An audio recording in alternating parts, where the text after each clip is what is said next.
Pada kesempatan kali ini kita akan belajar tentang sifat operasi aljabar, ya.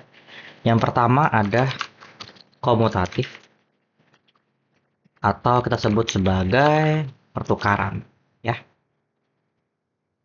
Untuk sifat komutatif sendiri itu ada dua juga ya. Yang pertama itu komutatif pada penjumlahan. Ya, kita mulai dulu pada penjumlahan ya. Contohnya seperti apa? Kalau kita punya bilangan, katakanlah bilangan A ditambah dengan bilangan B gitu ya. Ini berlaku yang namanya sifat pertukaran atau komutatif. Jadi kita bisa menukar posisi gitu ya. Namanya pertukaran, kita bisa bertukar posisinya. Dan kita dapat nyatakan sebagai B tambah A ya. Jadi kita tukar aja gitu ya. Apa contohnya? Misalkan kita punya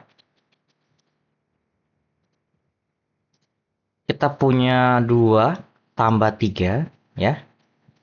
Itu kita bisa ubah urutannya jadi 3 tambah 2 ya.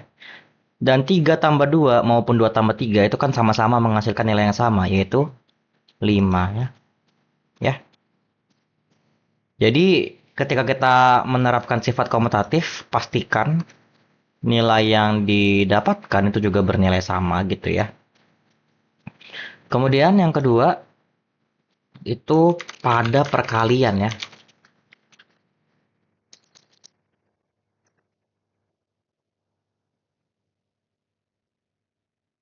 Pada perkalian,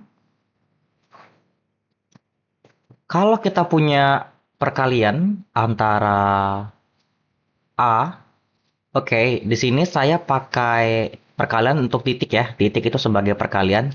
Karena kalau saya pakai kali begini, kadang kita nggak bisa, agak sulit membedakannya dengan X ya. Dan nanti X-nya dari saya pun juga kayak gini, gitu ya. Kalau kita punya perkalian A kali B gitu ya. Karena dia berlaku sifat komutatif, kita bisa mengubah urutannya menjadi B kali A gitu ya. Contoh. Contoh kita punya, katakanlah yang sederhana dulu. 3 kali 5 itu kita bisa nyatakan sebagai 5 kali 3 gitu ya. Atau berapa ini? 15 ya. 15 sama juga 15 ya. Jadi itulah sifat pertukaran ya pada perkalian. Ya. Kemudian itu sifat komutatif. Yang kedua ada sifat asosiatif ya.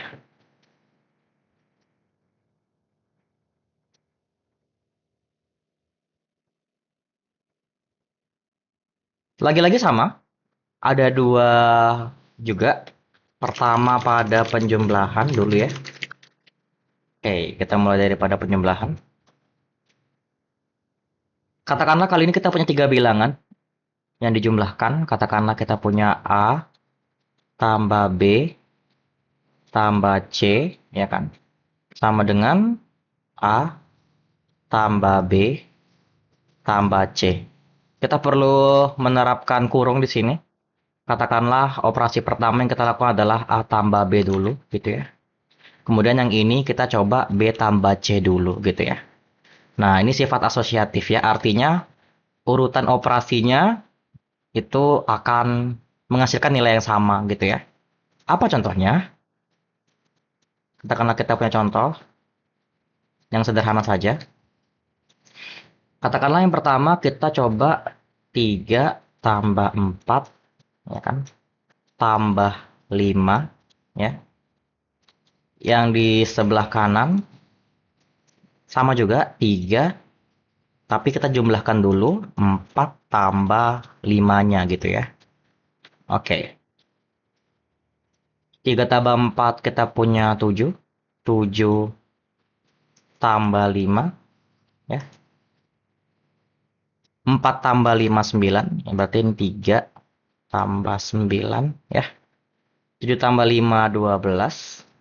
3 tambah 9, 12 ya. Walaupun kita melakukan urutan operasi yang berbeda, ini dimulai dari A dan B-nya dulu, ini B dan C-nya dulu, tapi tetap akan menghasilkan nilai yang tentu saja sama ya gitu ya. Kita bisa lihat di sini berbeda gitu ya, kayak beda ya, angka-angkanya. Tapi ternyata ketika dioperasikan tetap menghasilkan nilai yang sama gitu ya. Jadi itulah sifat asosiatif gitu ya pada penjumlahan tentunya ya. Jadi dia berlaku sifat asosiatif. Kemudian pada perkalian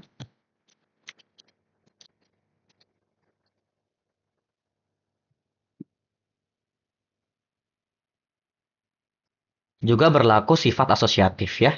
Katakanlah kita punya tiga bilangan lagi, katakanlah bilangan A dikali dengan bilangan B dikali dengan bilangan C gitu ya. Katakanlah saya ini dulu ya, A kali B dulu operasinya. Yang di sebelah harus juga bilangan yang sama ya. Katakanlah A kali B kali C, tapi ini saya B kali C dulu ya. Saya kurungin gitu ya. Oke, kita punya contoh. Pakai angka yang sama aja atau yang berbeda juga boleh. Katakanlah kita punya 1 kali 2 kali 3. Yang simpel-simpel aja ya. Yang ini dulu gitu ya. 1 kali 2 kali 3 ya. Oke. Kita punya 1 kali 2 gitu ya. 2 kali 3.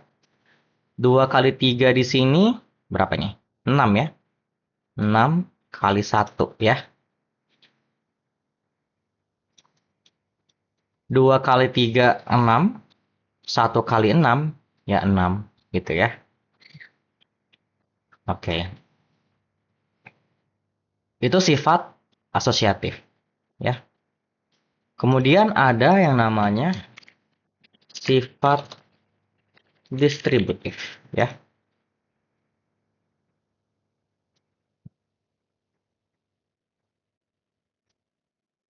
Katakanlah kita punya tiga bilangan lagi.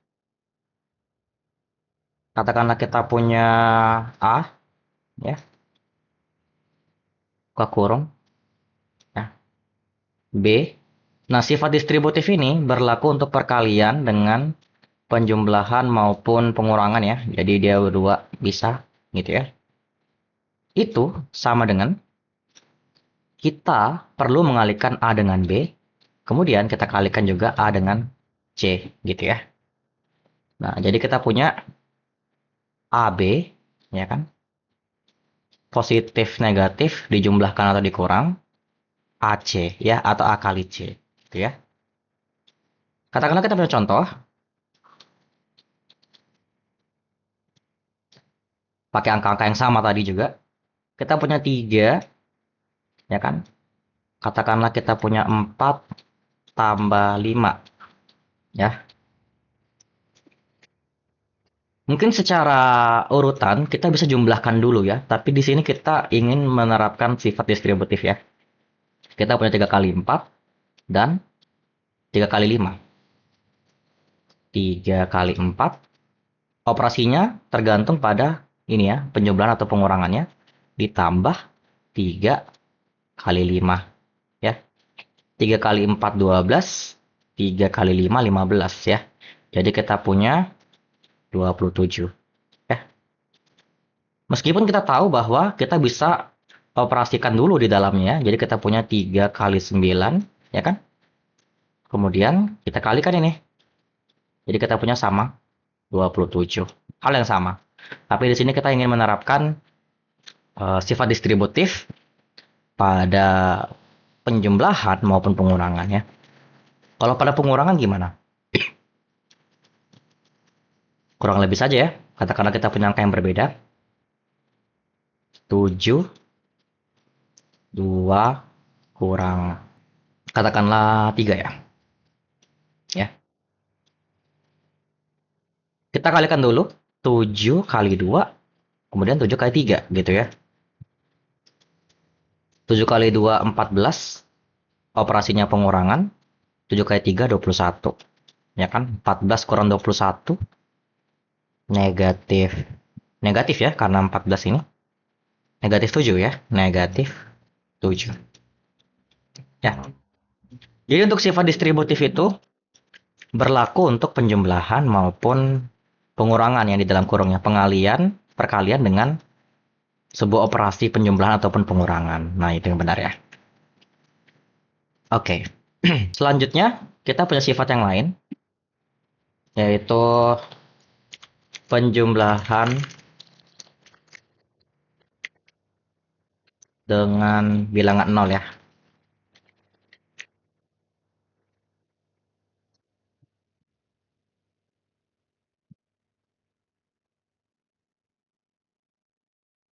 Kalau kita punya sebuah bilangan, katakanlah kita punya bilangan A, ya, yang dijumlahkan dengan bilangan 0, ya, itu hasilnya adalah A, gitu ya. Contoh, katakanlah kita punya 12 ditambah dengan 0, kita terapkan sifat komutatif, ya, kita tukar 0 tambah 12, ya kan, itu akan sama dengan 12, ya. Jadi, inilah eksistensinya bilangan 0 ya. Jadi ketika kita menjumlahkan bilangan A dengan sebuah bilangan 0 gitu ya, maka hasilnya adalah A gitu ya. Dan ini bisa berlaku sifat komutatif di sini juga ya. Saya tulis saja. Kita bisa gunakan 0 tambah A, itu sama dengan A gitu ya. Oke. Lalu bagaimana dengan perkalian dengan bilangan 0?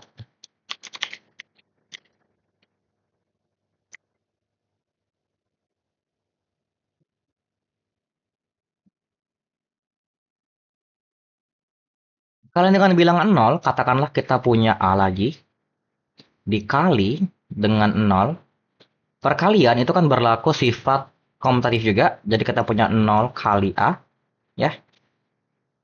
A kali 0 sama dengan 0 kali A itu sama dengan 0 gitu ya. Jadi kalau kita punya bilangan A yang dikalikan dengan 0 berlaku sifat komutatif, kita kalikan, itu hasilnya adalah 0 ya. Contoh, mau bilangannya berapapun gitu ya, katakanlah kita punya 121 dikalikan dengan 0 ya. 0 dikalikan dengan 121 ya, itu sama aja dengan 0 gitu ya. Jadi dia untuk eksistensi bilangan 0 pada perkalian adalah ya seperti ini ya. Oke. Lalu ada perkalian dengan bilangan 1 gitu ya.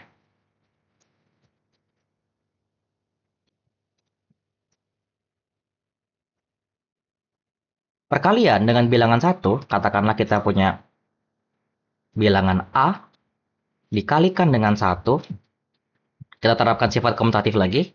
1 kali A ini sama dengan A gitu ya. Oke, kita contoh.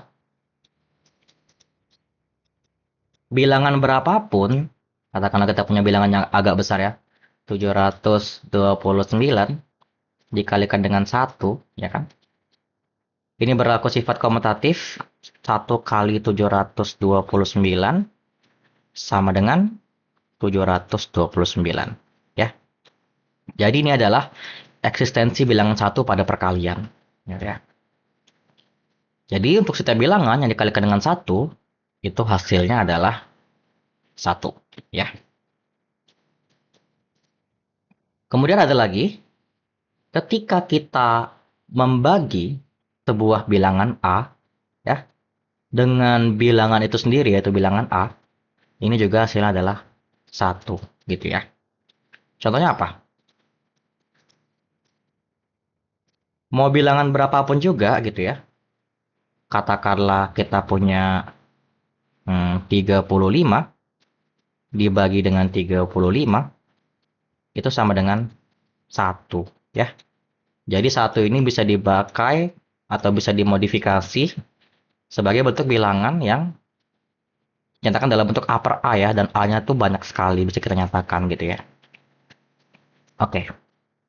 Kemudian, yang terakhir, kita punya, katakanlah kita punya sebuah bilangan A, ya, yang dijumlahkan dengan lawannya gitu ya. Katakanlah negatif A di sini, ya. Ini berlaku sifat komutatif dulu ya. Ini berlaku sifat komutatif, yaitu negatif A tambah A, ya. Ini juga sama, ya. Itu sama dengan 0, ya. Jadi ketika kita menjumlahkan bilangan positif dengan lawannya ataupun kebalikannya ya, kita menjumlahkan bilangan negatif dengan lawannya yaitu positif, itu hasilnya adalah 0. Contohnya seperti apa? Katakanlah kita punya yang simple dulu, 17 ya kan, ditambah dengan negatifnya. Ini berlaku sifat komutatif juga, yaitu negatif 17 tambah 17 sama dengan 0 ya. Jadi inilah untuk penjumlahan bilangan positif dengan lawannya ataupun negatif dengan lawannya gitu ya. Kita menghasilkan sebuah bilangan yaitu 0 gitu ya. Oke, itulah sifat-sifat dasar yang mungkin nanti kalian perlu pelajari sebelum kita mempelajari lebih dalam tentang aljabar. Dan dasar-dasar ini kalian harus mengerti konsepnya gitu ya. Memang sangat banyak sekali untuk dihafal. Mungkin juga dengan banyak belajar kita bisa mengetahui semuanya ini gitu ya. Oke, mungkin itu dulu untuk video kali ini. Dan kita akan ketemu lagi di video selanjutnya.